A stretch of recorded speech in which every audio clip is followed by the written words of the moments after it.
Happy Thursday, everyone. We are super excited to be here. I love Thursdays. Anybody want to know why? Because the rest of the week is like, phew. Especially when it's so beautiful outside right now. Like I'm hanging on to the last days of summer. So Peggy here is going to do some announcements in a little bit, but I just want to talk a little bit. I have the prizes already picked out for today. So we have some fun prizes for you. So how you win a prize is you make comments, and our friend over there, Heidi, picks you as one of the winners if you comment. And I bet you if you comment nicely, that even helps more. Yeah, be nice. Oh, yeah. So it is so beautiful here right now. It is like in the 80s. And I love it. I love it when it's just nice in the fall. Because I'm like, I hold on to every shred of summer as possible. Like, I don't even want to put the quilts up in the gathering until September 21st. Because that's the last, that's the first day of fall. Right. So the quilt behind me is a brand new quilt that will be featured coming soon. It is not on our website. Do you remember the name of it? Nope, it's a secret. It's the mystery quilt. Isn't it gorgeous though? I just love looking at it though. I love seeing more quilts come in from the fabric lines that we do. Even after we do the initial quilts, we always keep making stuff, and that's how we run out of fabric so fast. Yep. All right. Yep. All right. All right. So now that you know how to win a prize, I got to make you listen to the announcements. That's Peggy. Yay. So, everybody knows already, or if you don't know, you can go to primitivegatherings.us and go to the events tab, and you'll find an interactive calendar that has everything I'm going to tell you on there, and you can actually sign up and pay for it and just come.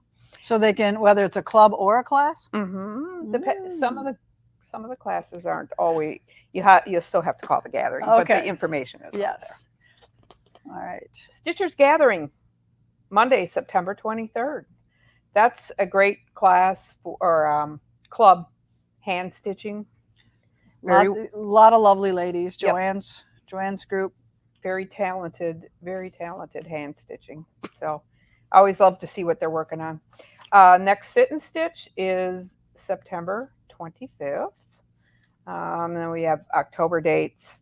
There are AM and PM sessions until the time changes. We don't want people going home in the dark and that stuff. So you'll have to watch to see the AM PM situation. Cross Stitch Club, the next one is October 23rd. Bring cake that day. Might be somebody's birthday. And also Wool Club on that day. All right. Next Bernina Social is, we do not have Bernina Social in October. Okay. We have a bunch of Bernina We have a bunch of stuff in October. So the 11th of November is the next Bernina Social. Featherweight Club is also on November 11th. And then Quilted Coat class. We have, let's see, 2 spots available in that very first one, which is October 7th and 8th. So we have 2 spots left for that. So get signed up. Call us at the gathering.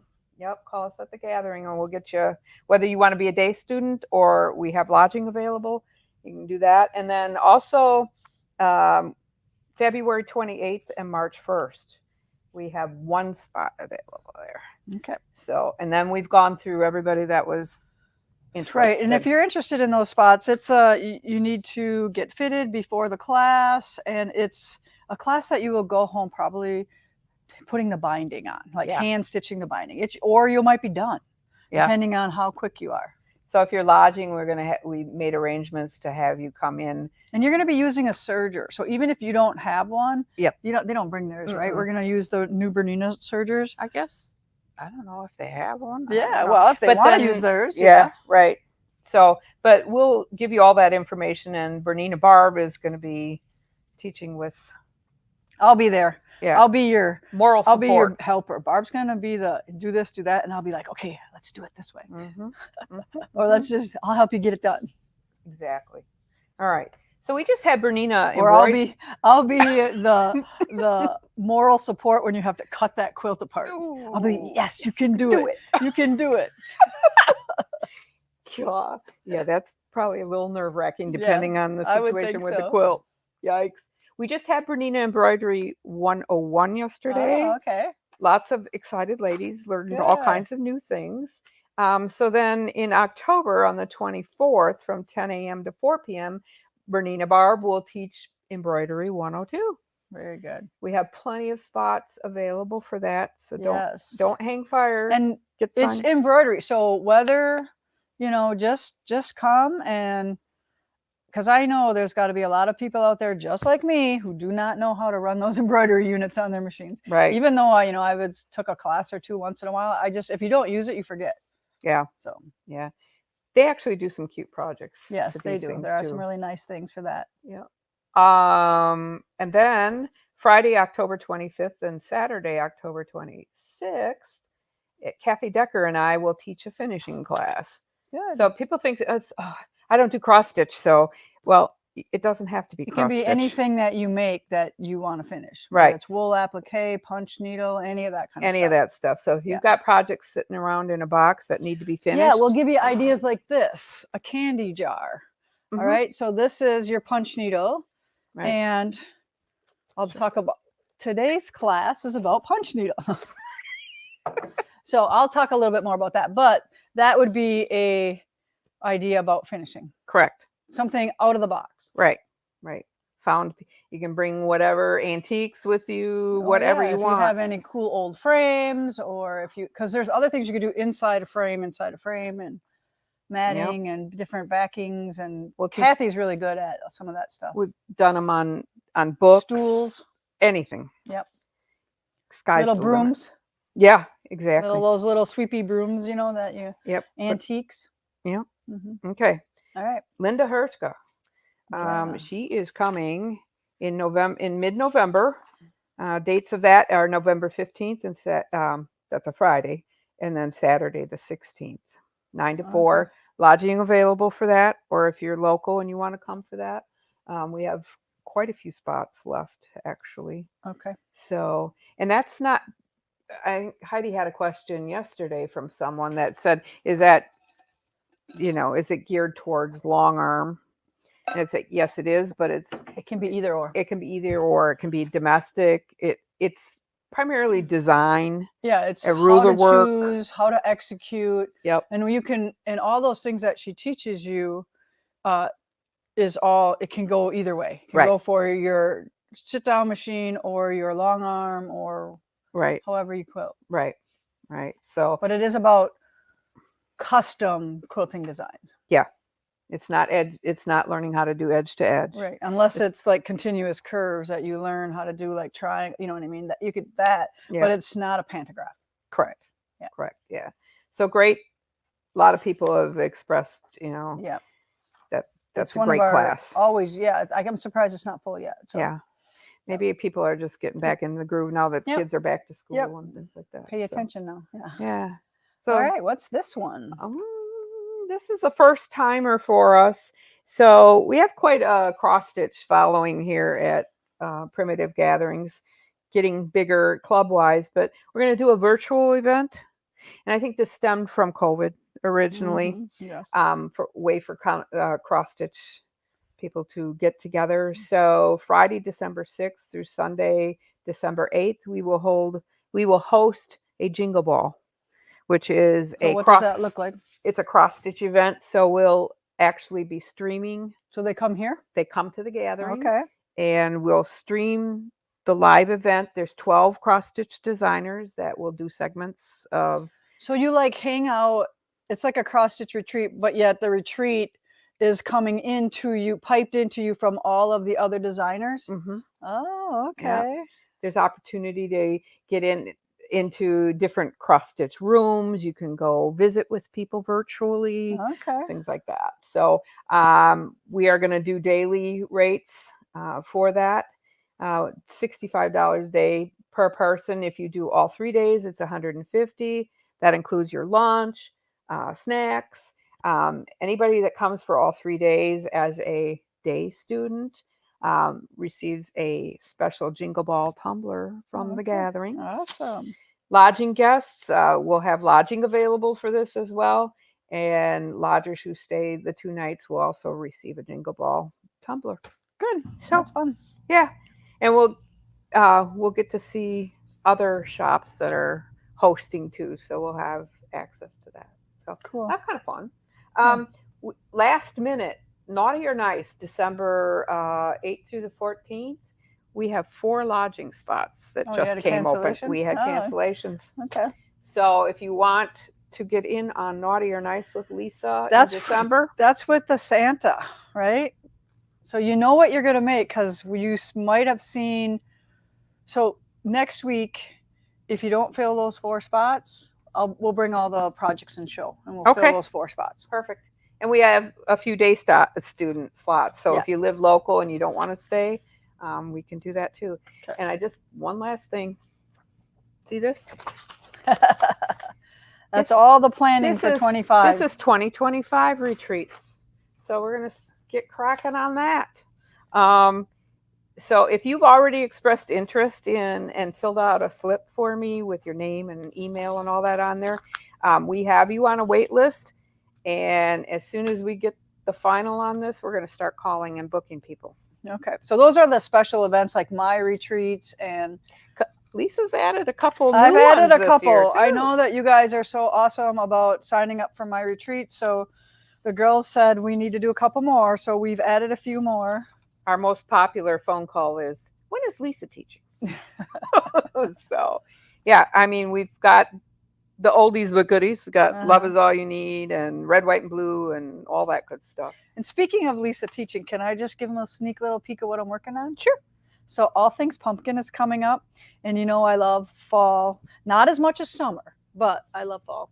And I just want to show you. I just finished this and I'm so excited about it because I love it.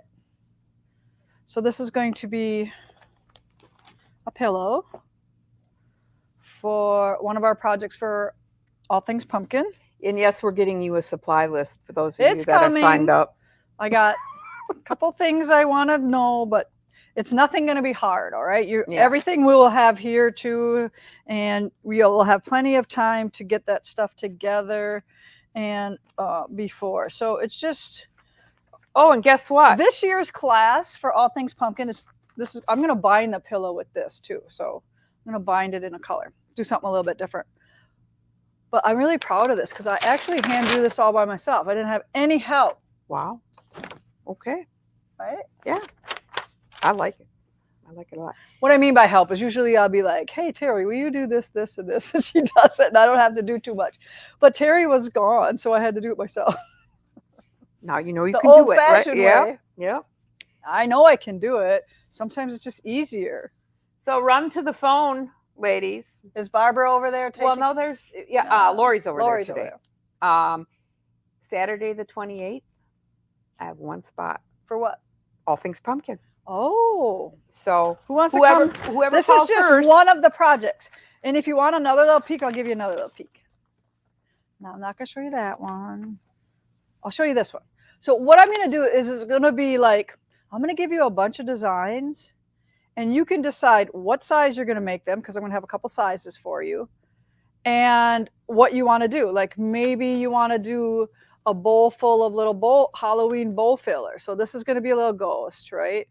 And but maybe you want to punch him. So I'm going to punch needle him too. And I'm going to do, there's so many little things I'm going to do this time. We're not going to do a quilt.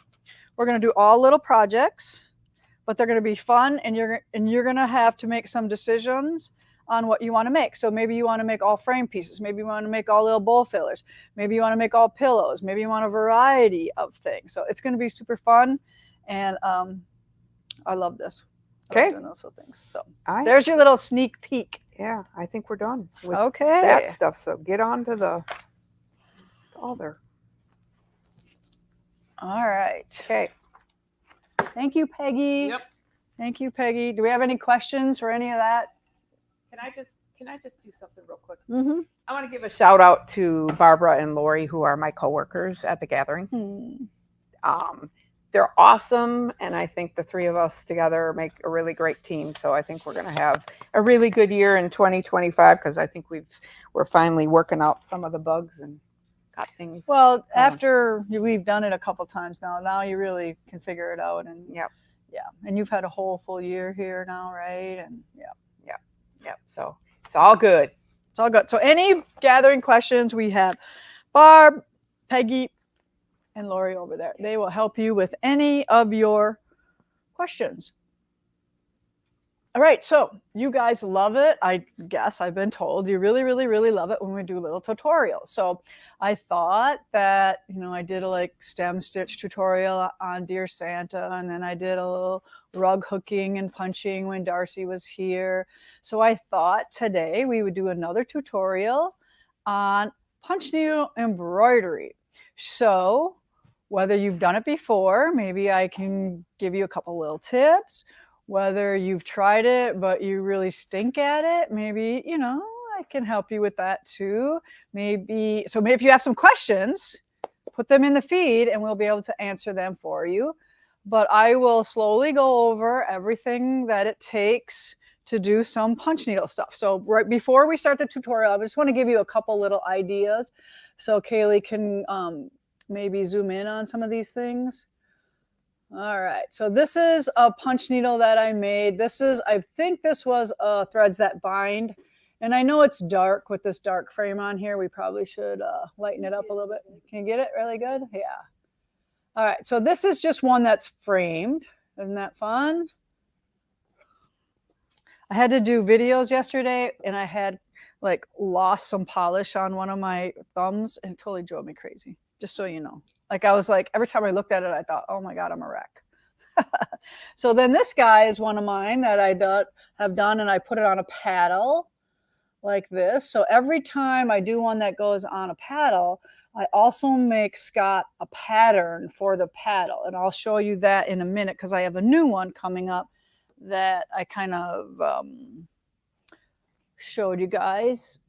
All right, so then here's this big one that I did that I taught not too long ago.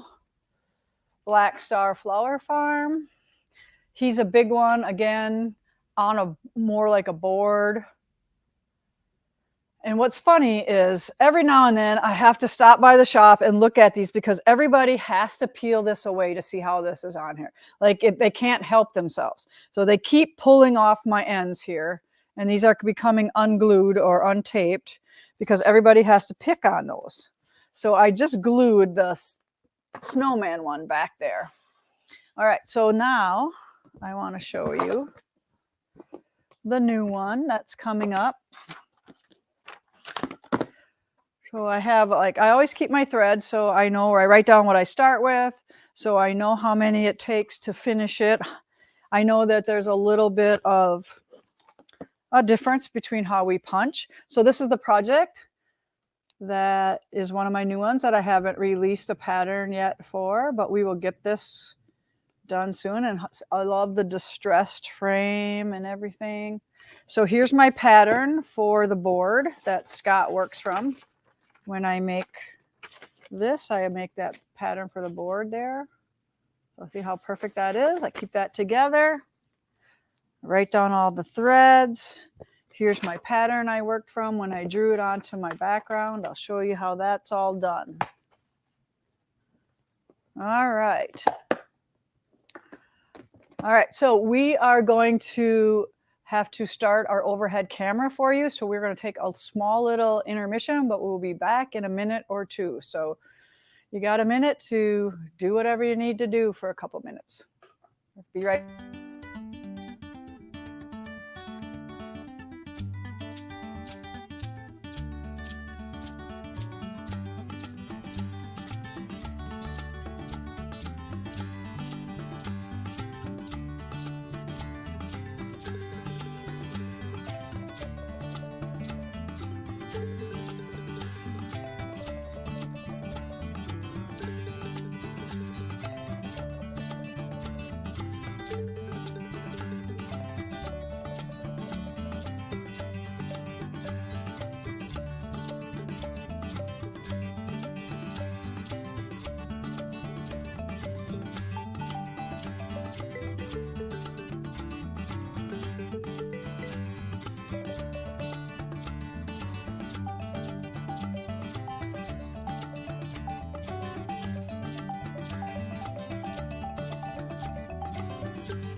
All right, welcome back. Is everything good? We all good? I think so. Okay. So how many of you have never done this before? And how many of you have? And how many of you are tried it, but you're not very good at it? All right. Put that in the feed and Kaylee will pop up your feed for me. Now, some of the things that you need to be successful with are the right tools. So obviously that's just how it goes sometimes. So you can punch in a frame, or excuse me, you can punch in a hoop. And Morgan makes a hoop, a no-slips hoop, where it's had like a small hoop and a large hoop. So then you have both sizes. Yeah, Jess is doing, we're doing a comment sold afterwards, and she has some punch needle stuff that we're going to talk about. So this is nice if you're a beginner, all right? And this works really well, especially if you like to hold things on your lap. I do not like to hold things on my lap. I like things to stand separately away from me because I like to move and do stuff. And so I like mine on a frame. So this is a frame with a floor stand. So this does come with a lap's bottom that can sit on my lap. And then you can add a floor stand to it if you want it to be single standing free and not on your lap. All right. So keep that in mind that if you really love it, you're going to want one of these. And this is what I call a punch needle frame because it is smaller than the rug hooking frame. The rug hooking frame is bigger and more rectangle. And if you love to do both, I would get the big one, and you won't need the small one for punch needle. If you have a design that doesn't come big enough for your opening, you could just sew some waste fabric on that and make it larger for you to fit on your frame. All right, so I went and dug out my punch needle bin here, and it is very messy. All right, I'm just going to let you know it is very, very messy. And I found this guy in here, and he is ready to stitch. So this is a with a needle and thread pattern. So I love Santa here and his little reindeer. So I picked out my pattern, and I actually drew a new one that I'm going to do, but as long as, so this one right here is the one I'm going to do next for my own design. So this was a wool applique that I have done. And if you notice, so you can buy commercial patterns, or you can buy weaver's cloth like I did. This is weaver's cloth. So this is what it is. And weaver's cloth has a 45-55 cotton nylon blend. And that's because when your needle is punching through, it's not going to rip the fabric if it was all cotton. It would just shred the cotton fabric. This has that nylon in, so the needle glides in. Okay, so that is how it's going to do it. And you punch from the back side. So that's why my pattern is reversed. All right, and when I'm looking at it on my screen, it is not reversed because I have a mirror image screen here, so it's funny.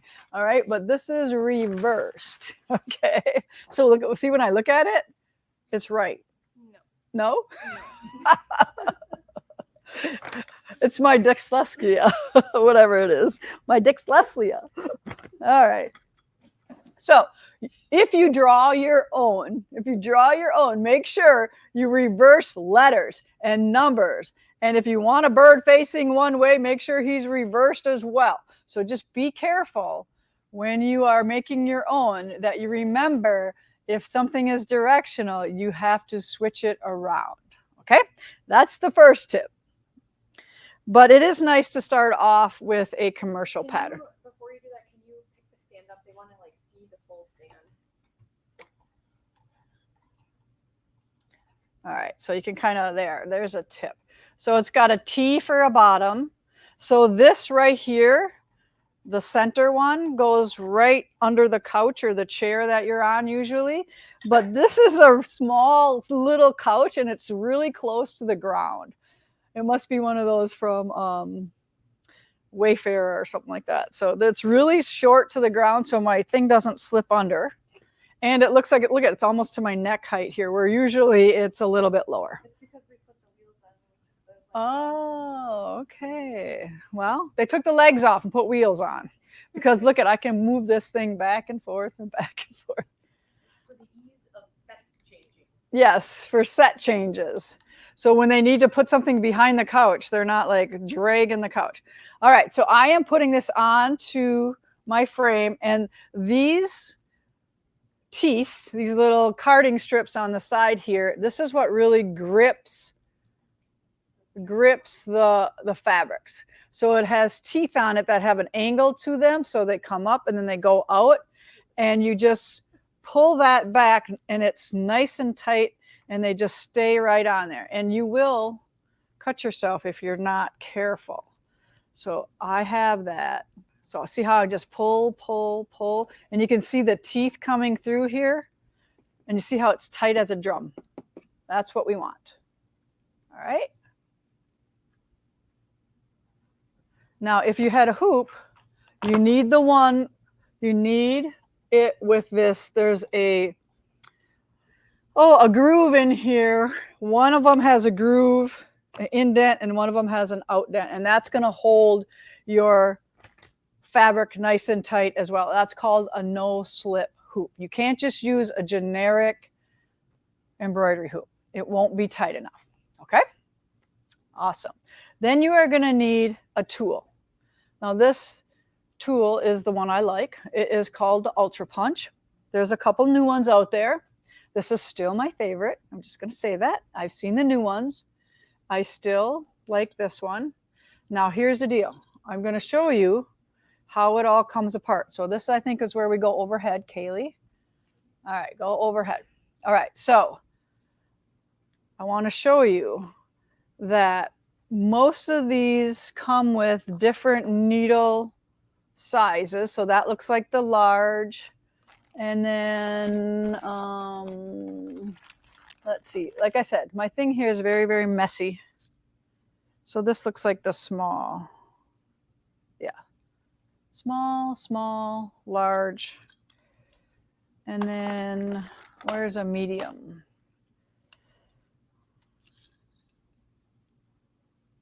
Small. I'll find one.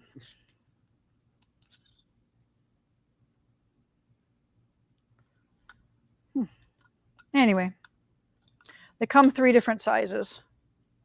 And where you find the size is, all right, so I don't know, you can't zoom in, can you? So on here, there's like a groove, and it has a S, an M, and a L. So she's going to see if she can grab that right there. No? It's very, very tiny. It's hard to see even when you're looking right at it. But here, it'll have a S, an M, or an L right in that spot right there. And that's how these come apart, just like that. I want you to know how to take this apart, because sometimes you will get a knot that goes through your needle, and you need to not be afraid to take it apart. Now, the first thing you need to decide when you are going to punch needle is how many threads are you going to use? Because you can use 3, you can use 6. Those are the 2 options that I think you can use. Or you can use yarn if you want to have a fine yarn that you can run through the large. I've seen ribbon done, but most of the time I've only used the small and the medium. So the small, you're going to use 3 strands, and the large, or the medium, you're going to use 6 strands. Okay? Now, how do you decide whether you're going to do 3 strands or whether you're going to do 6? Most of the time, the pattern will tell you, so that you should be done for you. But a lot of times, the bigger the pattern, the larger, the more threads you'd want to use. So I like to use 6 strands on bigger punch needles. So this little guy here, he's about 5 by 5, and he has lots of little pieces. Look at these little antlers. Those are tiny. I could not punch those 6 strands. So he is definitely a 3-stranded punch needle. My house that I showed you was 6. I believe I even did that snowman in 6 too. So it all depends. This one, however, I am going to do in 3 because it is so fine. Okay?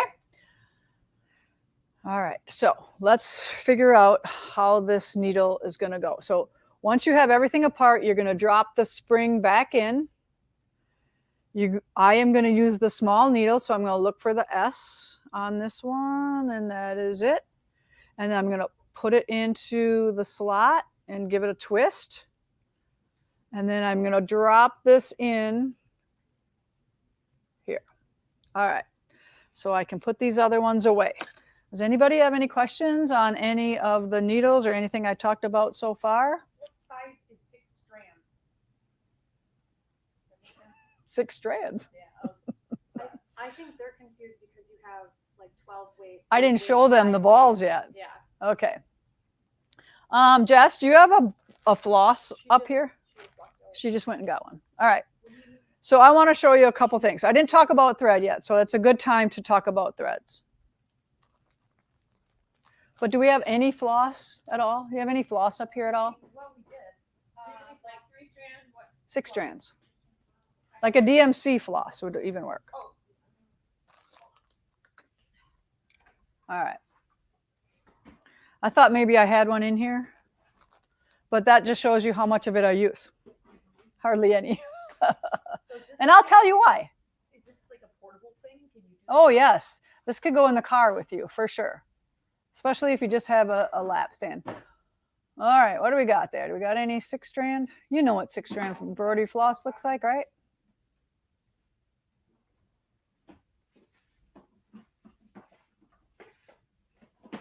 Nope, I just have the 3 No. strands. All right, so we're good. You all know 6 strands comes in embroidery floss, right? Yeah, that'll work, Heidi. That's a good, actually good, yeah. It's like a hanging on my desk, but Yep. that's the number 12. All right, no, this is perfect because it's floss, right? I use only floss for punch needle. I do not use pearl cotton. Some people do, I do not. I like the look of floss. Floss is nice and I don't know, just gives it a whole different look. If you use pearl cotton, it's more jiggity jaggedy. It's just kind of not, I don't know the right descriptive words for it. Harsh. I think it's harsh. It's harsh. It comes up like this. Yeah, it just feels like it's going in all different directions, where the floss just is more pliable and lays. Hello. You can do this? Yeah. All right. So this is a 6 strand embroidery floss. And this means you would thread the whole 6 strands in the needle that way. And I'm going to show you another way to do it this way as well, because you can do embroidery floss this way or this way. So this is 3-stranded floss. So it comes already set for 3 strands, because most punch needle in the beginning was all 3 strands. It was not 6-stranded. More as we do it, we have learned that, hey, we can do 6 strands as well as 3. So this is only 1, 2, 3 strands. Now, what if I want to take this, but I'm doing 6 strands? So what I would do for that, and I'm going to actually show you how to do it, because you might not believe me. I'm going to thread both ends of the ball. So I have 6 strands running through. So what I need to do is I need to go in here and find the beginning of the ball. So I go in there and pull out from the middle this ball right here. There's always like a little starter ball in there. And of course, I don't have a scissors in here. Oh, yes. We have one right here, though. All right. So what I'm going to do is just cut this. So I'm just going to cut this so it's just by itself right here. And then this is all by itself too. So I'll wind this back on. I'm not going to deal with this. I'm going to cut it. All right. So I have the main ball with the start and a finish. So I have the inside and the outside of the ball here. You see these two? I'll lay them here. So this is the start and the inside and the outside. And then here, this little ball has an inside and outside. So if I was going to do 6 strands, I would take this little ball, place these two ends together, and I would do this to get rid of this whole thing. I'd run these all together like so, right to the end. And then if you had a little floss drop or whatever, you could wind this back on, or you could just run it from here. All right, so now this little thing here is 6 strands. You see that? Okay, so that's how you would run 6 strands with a 3-stranded ball. Really easy. And that's how I do every one of these. When you look at this one right here, I'm going to let you see that back. This one here, 6 strands. Look at how beautiful it is. 6 strands doesn't take as long as 3 strands does. It fills in nicer. All right, so back to my needle. So now I determined I'm going to run 3 strands. So I only need one of these here. So I'm just going to park that inside one that I pulled out.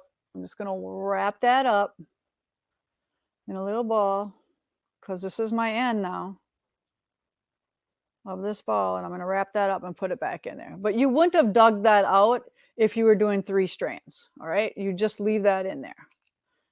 All right, so now I'm just pulling from the outside edge here, and I should have picked a color. I'm going to pick a color that's in here. That might help. Ooh, this is 6 strands. I don't need that one. All right, let me just pick one here out of my thing here.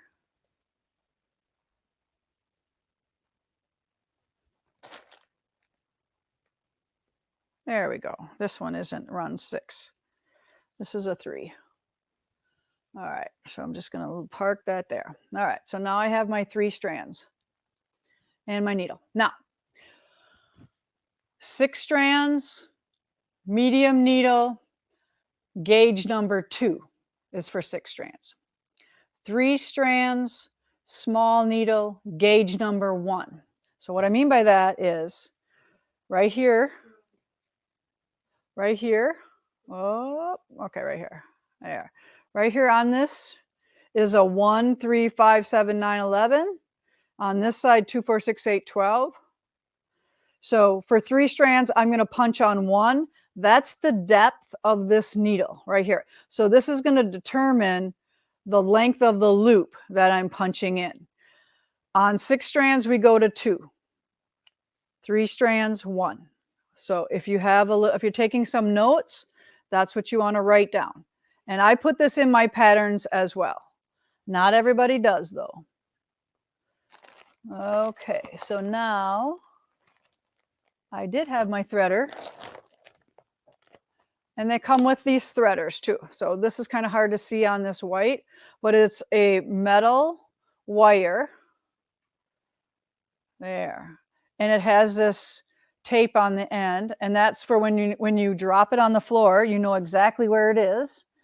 Or when it's in the couch cushion, and trust me, it's going to be in there if you can find it.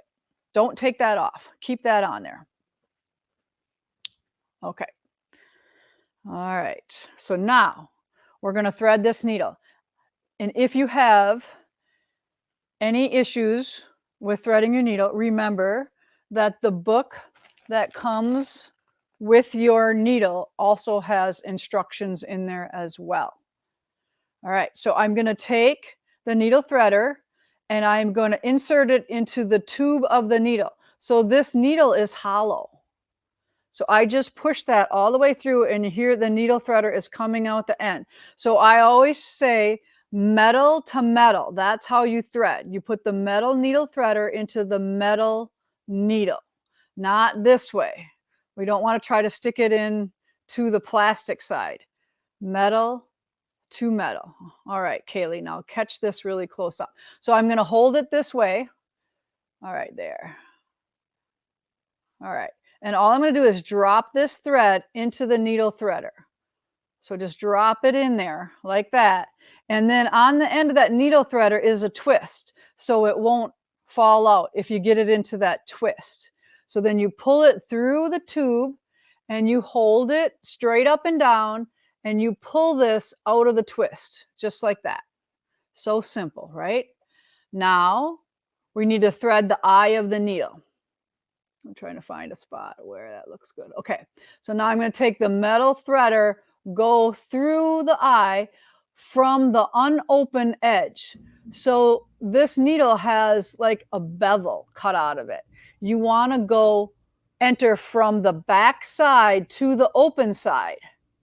And then this needle threader, you thread the thread into there again, into the loop to hold it. So see how it holds it right there. And then you pull it through the eye. And then untake it out of the threader. And now when your needle is threaded, it looks like it goes through and then drops down through the hole. Super simple. Now, if you were in my class, I'd make you unthread it and do it again. But you can rewind the video. So now I'm going to switch. So my thread is over here because I'm right-handed. I'm going to place my needle threader where I'm not going to lose it. And remember, this is a little high because I'm sitting on this low couch because they took the legs off. Okay, now really close up again, Kaylee, come here. Come back to this other one. Or okay, maybe you can see it here. Yeah, this is good. All right, so do you see this right here? This is that open gauge, this open bevel that I was talking about. This is the open side. This is the closed side where we entered and pulled it through. So this open edge, this always has to be pointing the direction that we are stitching or punching. This is always facing that direction. Now you can put a little silver line on here, right on this piece, if you have a hard time seeing where that is.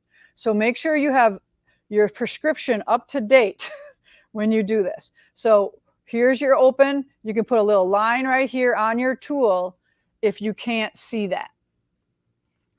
So I'm going to punch down in and then show me from the front. From the front. There you go. So then I just punched in. Now I'm going to take my finger from below and I'm going to reach up the back side and I'm going to pull the tail from the front to the back. So all my tails will be on the front and we will clip them to the same size as the loops. Okay, so now that tail is to the front and I've got lots of thread here. It's not hung up anywhere. It's ready to go. So I'm going to bring up, and I want you to come nice and close, Kaylee. Yep. Yep. All right.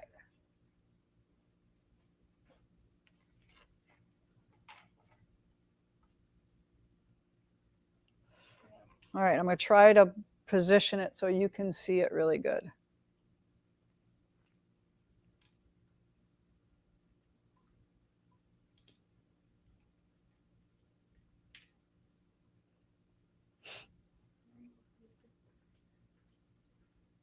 It's a good time for a drink, right? Yeah, this is good. Mm-hmm. All right, so I want to get mine there. I just got to turn, right? All right, so my open end is facing up this line of the tree here where I'm going to be stitching. So I'm going to push down all the way to the gauge. So when I hit the blue, that means my needle is fully down and I'm going to bring it up just enough to move it over and punch down. So my movement is in my wrist this way. It's not this way, it's this way back and forth. So I'm going to bring it up again, roll it back, push down, up again, clear, push down. All the way up just enough to clear and punch forward. Now these have to be nice and close together when you punch them. And I'm staying like inside the lines here. I'm not going outside of my lines because the punching the thread on the other side is a lot, it fluffs out. It gets bigger on the other side. So you want to stay in the parameters. Now I'm just going to shoot to the back side so you can see my loops. So see how nice and tight they are? See how nice straight line they made? Somewhat straight because I'm doing a tree. So I did a little jag there, but that's how they should look, nice and packed in there. All right. So then I'm just going to keep punching for a little bit here. I should have did a smaller tree, but oh well. See how easy and relaxing it is and fast? And you have to make sure that nothing is making your thread from coming out easily. So sometimes I'll watch people and they'll have their hand on the thread, they'll have their wrist lying on it, and if all of a sudden nothing is working when you're punching, it's probably because your thread is hung up. Now what happens, you got me really close up? I want to show you, so see how nice and flat this is? There's no lumps and bumps here. But what happens if you come up too high? So see, I'm coming up high, and I'm going to try to do this so it doesn't, and it's hard to do when you know how to do it, but a lot of times for beginners, they'll hop up too high. So do you see how they have this thread here? That's not good because I'm not getting the right loop on this side here. So that's making my loops on the other side not good. So what do we do if that happens? You just hold on to it, pull it back out, bring it back down, and then we start over. And we roll back to clear, roll back, clear, and punch all the way to the blue. Now I'm not holding on to this with a death grip. I'm just gently hanging on to it and making sure I'm punching at an even pace.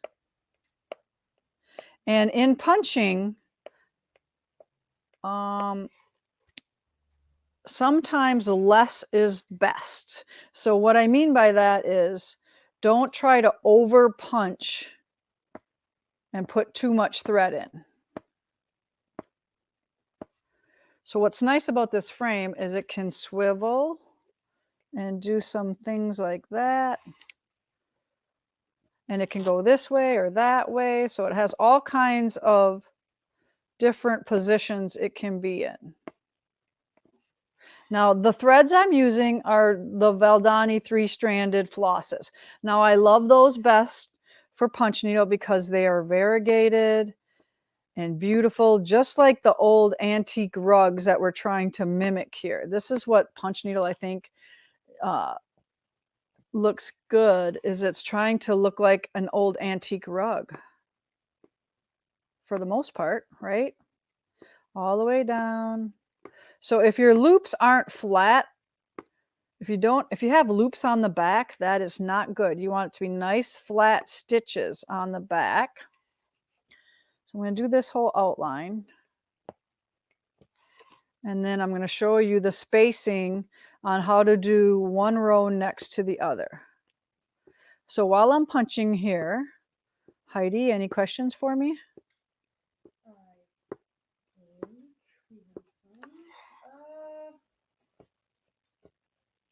Probably already said this, but your frame, now we make those here. Yes. What size is that considered? I would say this is probably like 7 by 7. Okay. And yes, you can do bigger ones on here. You just have to be careful with your loops. Can I also say that we do have them up on the website, but they're out of stock because we don't have any that are pre-made right now. They can call the shop and order. Okay, so I don't know if you heard that or not, but they are on our website. They're just out of stock right now because Scotty is making new ones. So they're just not ready yet. We just had a lot of rug hooking groups here, and we've got to replenish the stock.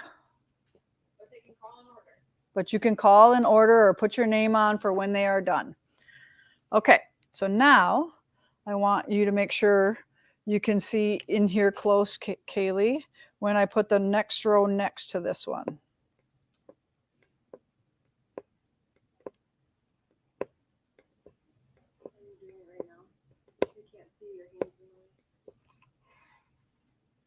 There, now you can kind of see. There you go.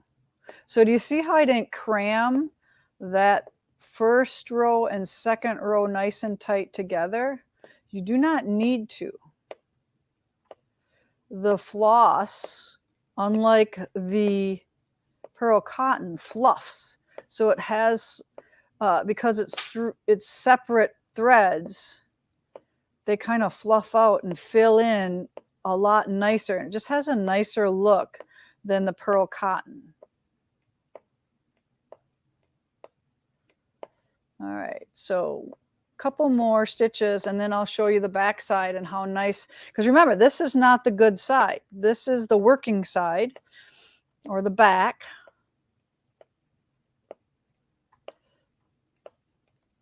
I'm only going to go up through the middle here and put a couple stitches in here because that's all we're going to need. Now, this is kind of fun here to watch. So I'm here, but I don't have any stitches to get me over there. So what I'm going to do is I'm going to pull it up and I'm just going to hold on to it so I don't, and then I'm going to hop over and I'm going to create a loop on the back. So sometimes I will have a loop on the back that I will then cut nice and short. Or I could punch them to the front, whatever you like. I'm going to come up and just fill in this top one more time.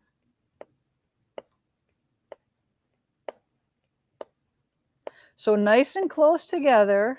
I'm only moving over a couple of threads in this fabric. All right, now I'm just going to pull my needle out and just so I can show you. So see how this filled in really nice on the top? You get it in focus, Kaylee? No, you're not. I don't think you're quite in focus.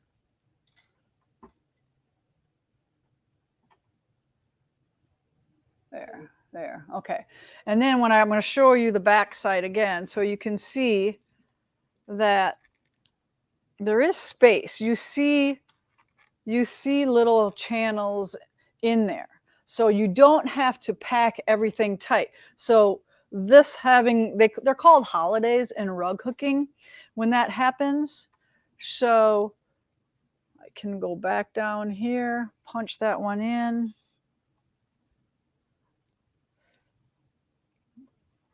And then work my way. So if you fill in every little bitty section on the back, you're going to use way too much thread that you don't really have to, is what I'm getting at. So don't over punch. I call it over punching. And you will just keep checking your front to make sure you're not having any spaces in your lines when you're doing it. So these, I'm nice and close together when I do rows, but I'm spacing my rows apart. What thread weight do you typically use for this? I'm using floss. There's no thread weight, it's floss. Okay. So right now I have in 3 strands that I'm punching with, and you can punch with 6 strands. Those are the 2 that I have worked with. But you can see how easily this is done. And it's really addicting because once you get going, you don't want to stop.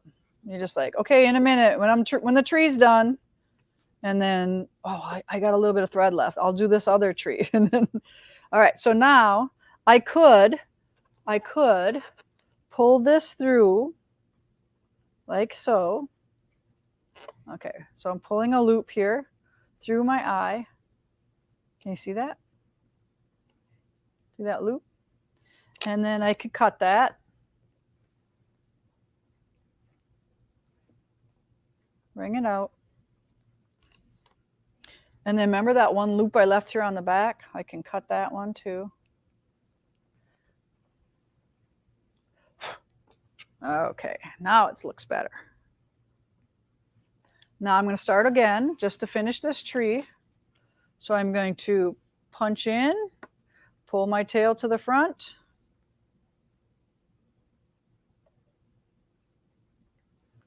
And then, let's see, where are we here?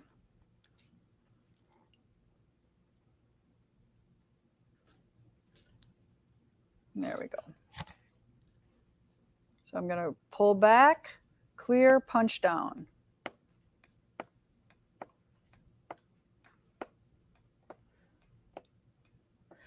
So if you're trying this at home and it's not working and you're having any issues, you can always watch this again. Or you can take a class, because then people can really tell you what you're doing wrong. Or I can tell you, if you would like send me a picture of it, I could be like, okay, you're doing this, or you're doing that, or you're hopping too high, or you're not stitching too close enough together. But this is how fun this is. It's very fun. It's very easy. I believe probably, I don't know, 8-year-old could probably do this once they know the particulars. And it's fun if they draw their own pictures and punch them. All right, so I pulled that to the front again. I made a loop. I'm going to cut the loop, pull my needle out. All right, so now I did the whole tree. See that? I'll give you a good, nice close-up of it.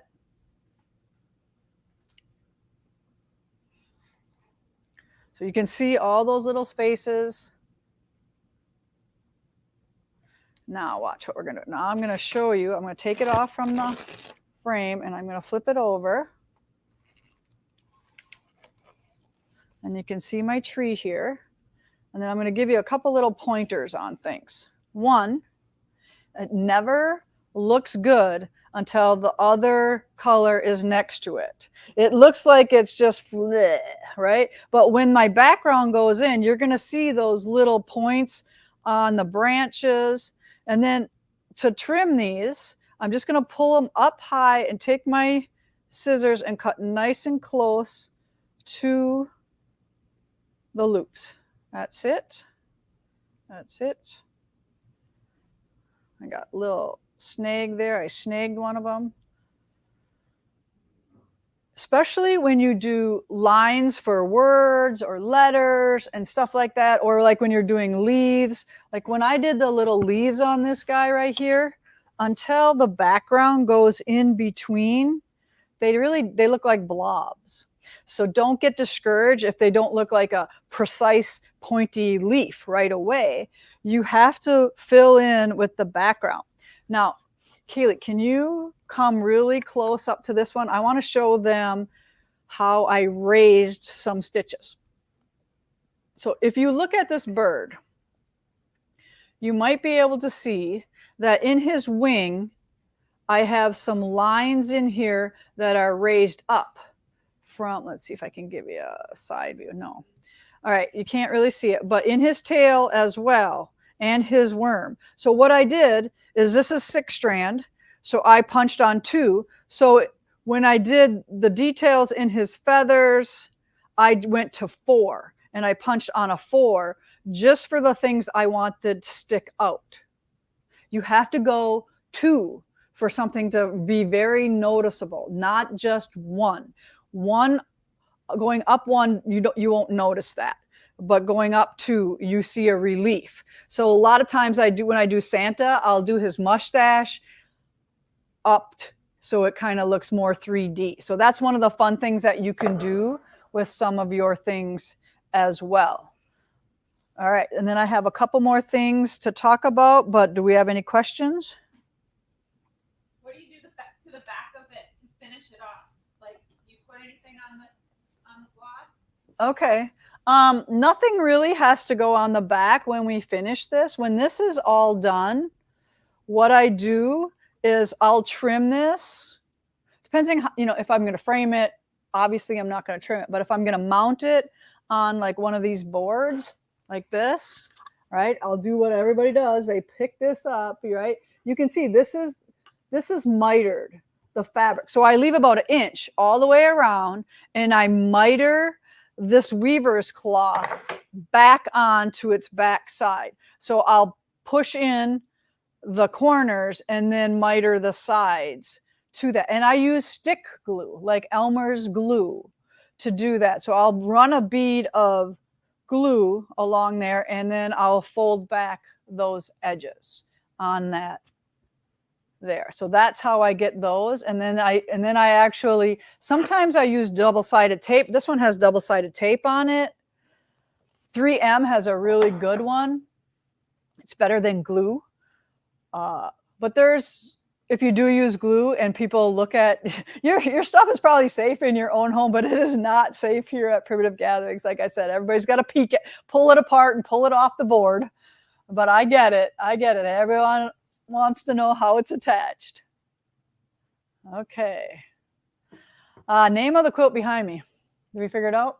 Can't name it. I know what it is, but you're not naming it yet. It's secret. Next week. Next week. All right. Seeing this reminds me I have a stand under the bed. Yes, Teresa, get it out. If you're not going to use it, maybe somebody wants to buy it from you.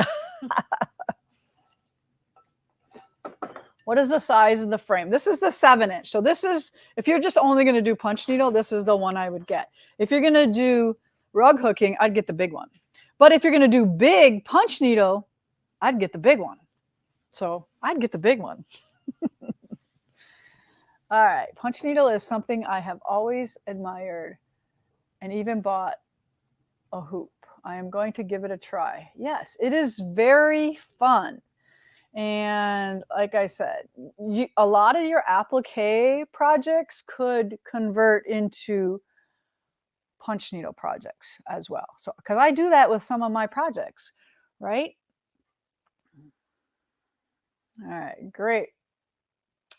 Miter will resolve the, yes, if you miter, it'll resolve a lumpy corner, you bet. It is fun. It is so fun. Okay, so that is mainly how the tool and how it is used. I'm trying to think of what other questions I usually have in class. Someone's asking if you use fusible interfacing. I do not use fusible interfacing, but you can. So when I first started doing this, we used something called, hi Jean, we used something called FormFlex. And that was like a fusible interfacing, but it was like fabric on one side, and then it has the fusible on the other side.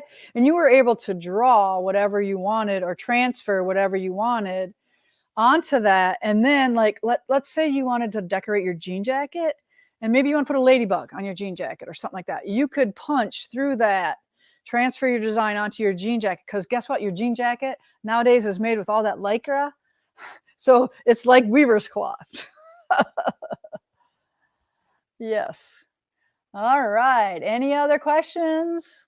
I'm trying to think of questions asking a little off topic. That's okay. About the, your wooden barns, Mhm. the barn quilts. Any more information on that, and any more information on your 3,000 half square triangle project? I can show you. I got some fabric to start mine. Yeah, that's not the kind of information I know you wanted, right?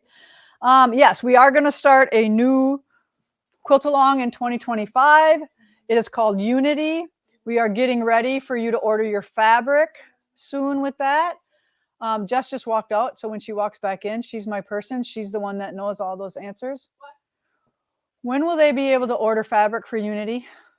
She's getting it up. As far as I know, she's getting the pre-order done, and then Jackson has to do his end of it because we're only taking a deposit. We're not taking that full amount. Good. So it has to go through our subscription, even though it's not. But I know she is working on it, so probably, if not tomorrow, beginning of next week. Okay, and then For the other sure. question was Was about the wooden the barns. barns. That's the same thing. So we're running it. We're going to Okay. be running it as a block of the month because you're going to be doing it that way. So we're going to give first dibs to the block of the month people because that's going to start in November. So we're going to start that up, and then if you only want the block, if you only want the barn, that'll be coming about a week later. Though. Okay, so if you didn't hear any of that, oh, you were mic'd up. All right. So what it is the two things that were in question were the barn and the little barn blocks. Those are going to be part of a subscription. So we have to get all of that situated into our system. And with the quilt along, you're going to be able to order your background fabric, but we don't want all your money right away. It's really hard when we take your money now and then, you know, we get the product in and then we have to pay for it and we had all this money all this time. So what we want to do is we only want a little bit of your money, like $5, and that's going to hold it. And then when it comes in, it'll charge the rest of the amount and you will get it. You won't have to do anything. The system will do it for you because we can set up to it to only charge once, right? Yes. So what it's going to do is it's actually, we had it so that they could order as much. Can you talk into that mic so I don't have to repeat?